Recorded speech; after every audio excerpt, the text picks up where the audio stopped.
Here is my 1976 AMC Pacer, which I am currently restoring.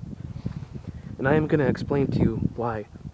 Many people consider this to be one of the ugliest cars ever made, but not only ugly, one of the hardest cars to work on it. And I'll explain why now. Back when this car came out, it was so unique and so different that a lot of people wanted one. And they just kind of rushed them into production, and you know, there was a lot of problems with them when they came out. Luckily, this one didn't have them. But some of the designs on this car, just to fit certain things, is just really boggles my mind. I'll start with some of the ones in the engine bay. See, when you first open the engine bay, you're automatically, you know, engulfed with all these hoses and smog regulations that were, you know, just coming around in the mid-1970s with the gas crisis and the oil crisis. So you got all this smog equipment, which not only basically gets rid of any horsepower that was possible because it's all restricted with the catalytic converters and all that. This car makes 95 horsepower. And this is the bigger engine of the two. So that just says something. It's a single barrel carburetor, which these Carter YFs are just awful. There's only one screw to adjust it. I mean, all these smog pumps, and they're just awful for many reasons. They don't even work half the time, and it's just bad. One of the most notorious design issues with the AMC Pacer was the fact that the last two spark plugs are under the firewall back here. Not only that, but to remove the valve cover, you have to somehow get these wipers up, which is weird because you can't just, when you turn the switch off, they go back down. You have to remove the hood latch, and you have to turn the engine over so the valves kind of in the rocker arms kind of push the engine cover over. Sometimes you have to remove a transmission mount, and it's a pain in the ass. Not only that, this car has AC, so it blocks the first spark plug, so you have to remove that. Good luck finding any replacement parts. That's going to be a pain in the ass. When this car has AC, this is what the diagram is for, you know, the AC system and the heat system. This hood seal goes down to the heating area, and the AC stuff goes right here, and the motor is right here. So I know I'm not really going into much detail, but it all starts right here. Actually, no, it starts right there, the defroster strip, and then the blower motor, the intake's right there, and it all goes under the car, under the dash right here. So pain in the ass. Jesus. Yeah, I know my carpet's dirty.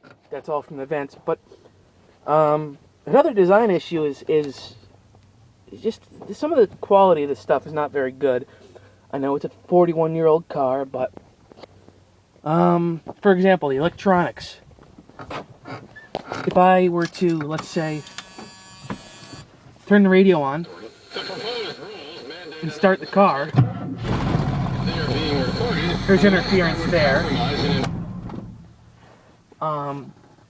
I don't think the speedometer works. The fuel gauge doesn't work.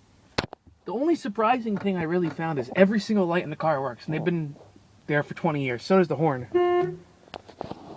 But yeah, it's another issue with these cars is because of all the glass around it. This car is a good example. Most of these dashes are just cracked to no belief. It's bad. Beyond no return, I should say. And you do see some cracks, but not so bad.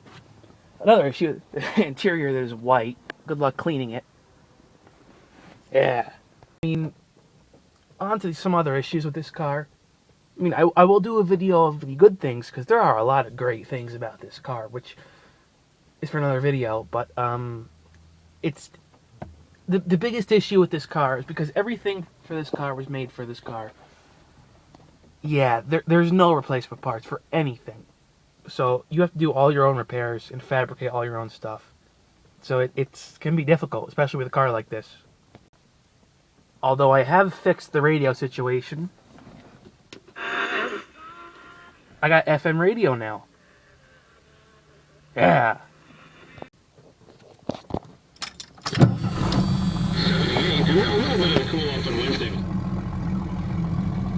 Last video I did a video on how bad the AMC Pacer was thought to be. Now I'm going to do a video of the great things about the AMC Pacer.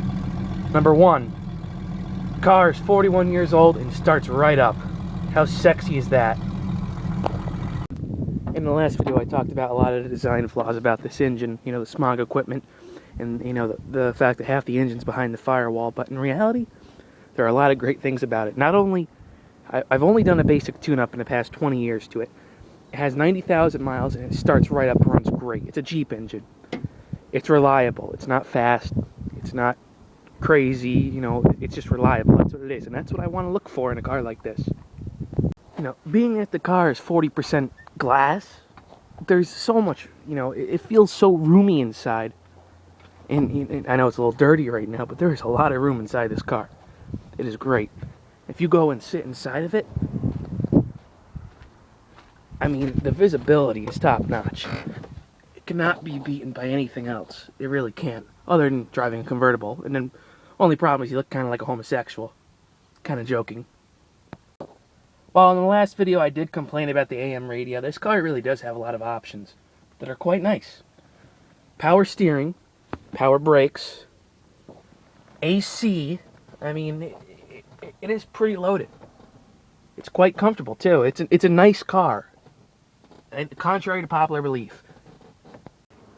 It also has front disc brakes and a limited slip differential, which was kind of weird for the time, especially on a low performance car. But it's quite cool. It's also it's pretty decent for a 41-year-old car. Although that gas leak is still kind of a problem. Just see if you could spot the worst fuel leak ever.